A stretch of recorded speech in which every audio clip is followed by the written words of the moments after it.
Hello everyone, Shilpa ব্লগে সবাইকে স্বাগতম। ছোট্ট ছোট্ট ব্লগ পেতে অবশ্যই চ্যানেলটিকে সাবস্ক্রাইব করে রাখবেন। তো অবশ্যই চ্যানেলটিকে সাবস্ক্রাইব করে পাশে থাকবেন, আমি তোমাদের পাশে সবসময় থাকবো। তো আরেকটি ছোট্ট ব্লগ নিয়ে আসলাম তোমাদের মাঝে। তো দেখো, সকাল সকাল আমি স্নান করে নিয়েছি, পুজো দিয়ে এসেছি প্লাস। তো পুজো দিয়ে এসে তোমাদের সঙ্গে একটু কথা শেয়ার করব। তো দেখো, আমার এত হেয়ার ফল হচ্ছে, কি করব মানে বুঝতে পারছি না, এত হেয়ার ফল হচ্ছে।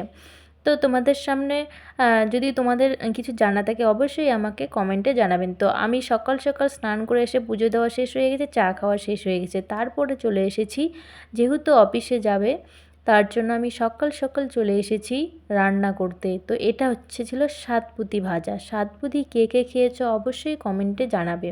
তো আমার তো ভীষণই ভালো লাগে, কারণ এখানে অত পাওয়া যায় না, যেহেতু শহরের দিকে বাড়ি সেহেতু কিন্তু সাতপুতিটা অতটা পাওয়া যায় না। তো আমি এটা ভাজা করেছি, আর এটা খেতে ভীষণ ভালো লাগে। তারপরে দেখো, এটা হচ্ছে আমার লাউ ঘন্ট। আজকে হলো সোমবারের দিনের ব্লগ এটা। তো সোমবারের দিন কিন্তু আমরা নিরামিষ খাই।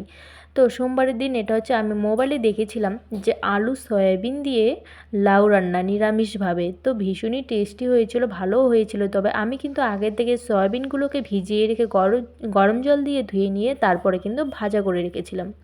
আর আলুগুলো কিন্তু আমি ছোট ছোট করে কেটে ভাজা করে রেখেছিলাম।